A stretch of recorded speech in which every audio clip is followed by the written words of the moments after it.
आप बताइए क्या हाल चाल है? ठीक तो मैं भी हूँ शनाज बहन, पर क्या बताऊं, अपनी धी रानी के लिए बड़ा उदास हो गया हूँ। अरे इतनी जल्दी उदास हो गए?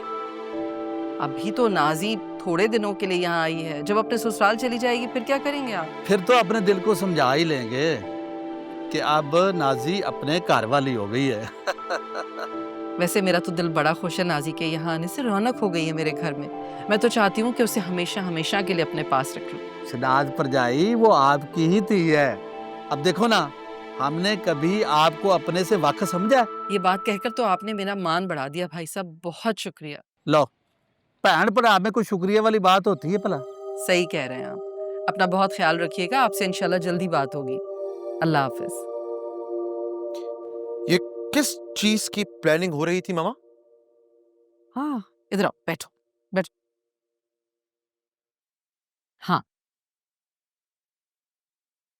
ये आप फोन पर क्या बात कर रही थी कि मेरा तो जी चाहता है कि नाजी को हमेशा हमेशा के लिए इस घर में रख लूं?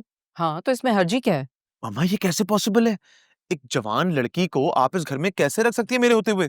क्यों नहीं ला सकती? मैं उसे अपनी बहू बनाकर हमेशा हमेशा के लिए अपने घर में रख सकती हूँ। What? उस नाजी को आप मेरी बीवी बना के? ये कभी नहीं होगा, कभी नहीं होगा ये। राय नहीं मांग रही हूँ तुमसे, फैसला दिया है मैंने अपना, समझ आई? मामा कहीं ऐसा तो नहीं है कि ये बात नाजी ने आपके जहन में डाली है? उस बेचारी को तो मालूम भी नहीं है, बल्कि मुझे तो ये डर लग रहा है कि कहीं वो इस रिश्ते का सुनकर इनकार ही ना कर दे। क्या क्या? इनकार करेगी? वो हाँ। तो लुटियां डालेगी, खुश हो जाएगी वो। उसने तो कभी ख्वाब में भी नहीं सोचा होगा कि उसको मेरे जैसा लड़का मिलेगा।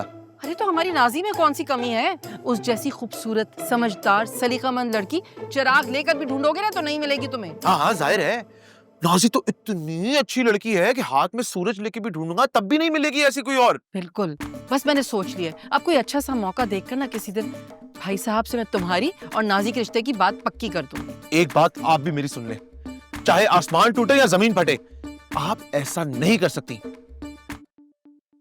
मैं ऐसा ही करूंगी। मामा, मामा, क्या है? ये आप मेरे साथ बहुत बड़ी ज्यादती कर रही हैं। अच्छा, मैं ज्यादती कर रही हूँ? अगर तुम्हारे पापा जिंदा होते ना तो कब की तुम्हारी शादी हो चुकी होती, बल्कि हो सकता है अभी तक तुम्हारे 2 छोटे-छोटे बेबीज भी होते। एक मैं ही हूँ जिसने तुम्हें ढील दे रखी है। अरे तो यही तो मैं कह रहा हूँ, जब ढील दी हुई है तो दिए रखे ना, एकदम क्यों खींच रही हैं? Whatever. जहाँ मैंने कहा है तुम्हारी शादी वहीं होगी बस। अगर ऐसी बात है ना, ठीक है। अगर आप फैसला कर चुकी है ना, तो एक फैसला अपने बेटे का भी सुन ले। मैं अब वो बच्चा जिब्रान नहीं रहा कि जो आप हुक्म करेंगी वो मैं चुपचाप मान लूंगा। ये मेरी जिंदगी है, अपनी जिंदगी के फैसले मैं खुद करूंगा। मैं इस शादी से इनकार करता हूं, इनकार करता हूं और इनकार करता हूं। क्या? हेलो अम्मा, वॉलेट निकालो। क्या हुआ? वॉलेट? वॉलेट एनआईसी चेक करेंगे क्या? नहीं। अच्छा, तो अब मुझे पता चला कि मेरा बेटा इतना बड़ा हो चुका है कि अपनी शादी के फैसले, अपनी जिंदगी के हर फैसले खुद करना चाहता है। तो फिर ठीक है, तुम इन क्रेडिट कार्ड्स का भला क्या करोगे जिनका बिल मैं पे करती हूँ? हाँ, तो जाओ, खुद कमाओ, खुद खाओ, बल्कि कमा के ना थोड़ा सा अपनी माँ को भी ला देना, ठीक है? अरे मम्मा, आप कैसी बातें करती हैं? अब क्या माँ और बेटे में हिसाब चलेगा क्या?